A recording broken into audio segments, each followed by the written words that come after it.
Madam Vice President, it is my honour as the Ambassador of Ireland to the United States to moderate this session, which is convened to celebrate the first class of Frederick Douglass Global Fellowships Ireland. I am doing so with some portraits in the background here. We have a joint portrait of Daniel O'Connell, the Irish liberator, and Frederick Douglass, who met in Ireland, in Dublin in 1845. And on the other side of me, I have another connection between the civil rights movement in Ireland and in the United States in the person of the late John Hume and the late Congressman John Lewis.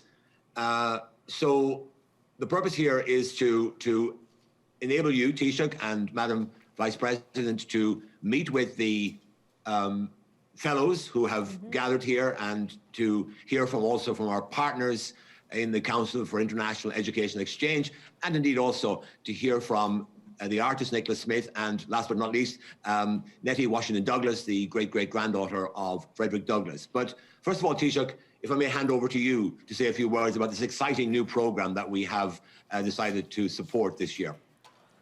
Thank you, Ambassador Mulhall, and I am delighted to have this opportunity to meet with the inaugural class of Frederick Douglass Global Fellows Ireland. Arriving in my hometown of Cork 175 years ago, Frederick Douglass was greeted with a song whose refrain ran, "Now céad míle fáilte to the stranger, free from bondage, chains and danger." From Ireland today, I want to wish you all a céad míle fáilte, which means 100,000 welcomes. Douglass spent 4 months touring our island. As he ready to leave, he reflected that they had been amongst the happiest moments in his young life. He said he had undergone a transformation and lived a new life. He had encountered severe suffering, but he had experienced kindness and respect. With poignancy, he said, "I find myself not treated as a colour, but as a man, not as a thing, but as a child of the common Father of us all." What he did not and could not know was that 175 years later, his legacy would be very much alive in Ireland. He gave to Ireland every bit as much as he took with him as he left. The Ireland Douglass visited was on the cusp of tragedy. The Great Irish Famine, which began that year, killed more than 1 million people and drove as many again to become immigrants fleeing Ireland. President Biden's ancestors amongst them. 175 years on, ours is no longer a country of mass emigration. We are lucky now that the greater flow of people is into Ireland, not out. As a nation, we are far stronger for the diversity that now powers and enriches Ireland, just as America is. Ireland is changing in a positive and inclusive way. As we do so, we are inspired by Frederick Douglass and what he stood for. Building a truly equal society is not easy. As you step forward as leaders, you will need courage for the task. You will also need to be resilient and persistent. But as Douglass said, if there is no struggle, there is no progress. All of us who value and respect Frederick Douglass's legacy and who cherish diversity need to stand up every day for equality and against intolerance. We must recognize the privilege from which we sometimes speak and make space so that all voices can be heard in our national dialogues. We need to ensure that all hands get to shape our future. Acknowledging that work remains to be done is not an admission of failure. Rather, as Amanda Gorman said of America, it is a recognition that it isn't broken, simply unfinished. That holds true for Ireland too.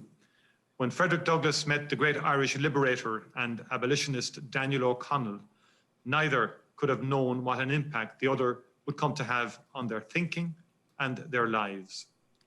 It is in that spirit that we look forward, especially to welcoming you all to Ireland so that you can engage with your counterparts in Ireland, so that you can support and challenge each other, learn from each other, and enrich each other, and forge together the next generation of friendship between Ireland and the United States of America.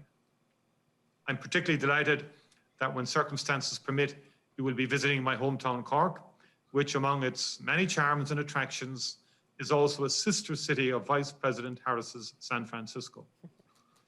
There you will see a plaque to mark the visit of Frederick Douglass, and indeed a less formal but much loved street mural of Douglass.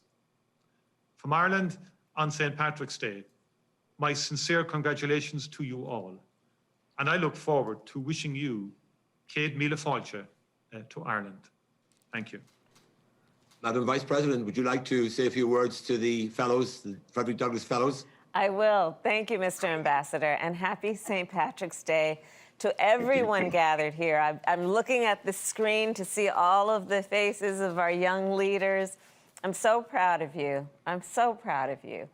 And Taoiseach, we spent the morning together talking about the challenges and the hope that we share, knowing what is possible when we are committed to democracy, when we are committed to fairness, to equality.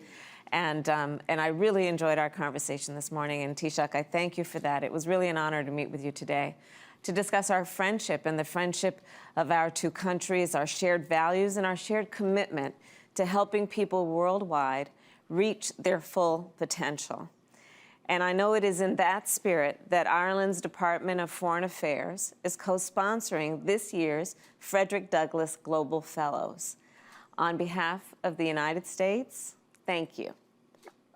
So this fellowship program, led by the Council on International Educational Exchange, gives students in the United States, students of color, the opportunity to study abroad. Miss Nettie Washington Douglas, who is here with us today, has supported this program since its inception. I'm sure she'd agree, given her great-great-grandfather's time in Ireland, that this year's fellowship program is very special. Frederick Douglass, the great American statesman, traveled to Ireland, as the Taoiseach said, over 175 years ago. He traveled to Ireland to avoid being recaptured into slavery. So he was seeking safety and refuge. And there he crossed paths with the Irish abolitionist, Daniel O'Connell. And for the first time, Frederick Douglass felt truly free. In his own words, in Ireland, he was not treated as a color, but as a man.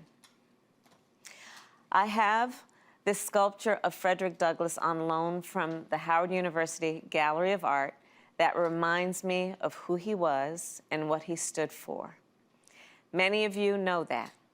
Like a few of this year's fellows, I attended Howard University, a school that was founded at a time when few recognized the potential of Black students to be leaders. At HBCUs, in fellowship programs like this, students of color are prepared to lead, like Frederick Douglass in Ireland. You can come as you are, and you can leave who you aspire to be. So to the fellows here today, congratulations. Your nation is so proud of you. You will travel. You will create friendships around the globe as an extension of the work that we do as a country to inspire and to work on and to build on the friendships we have around the world. And hopefully when you're in Ireland this summer, walking in the footsteps of that great American Frederick Douglass, remember that you are great. You not only have the capacity to be great, you are great. And you are walking in great footsteps. He imagined, I'm sure, in those days when he was in Ireland, that you would be coming behind him. So I'm counting on all of you to live up to that potential. And again, to the Taoiseach and the Irish people, thank you for sponsoring this fellowship and supporting these students. Together, May we build on the legacies of Frederick Douglass and Daniel O'Connell and John Lewis and John Hume and all of those who have fought for freedom. Thank you all.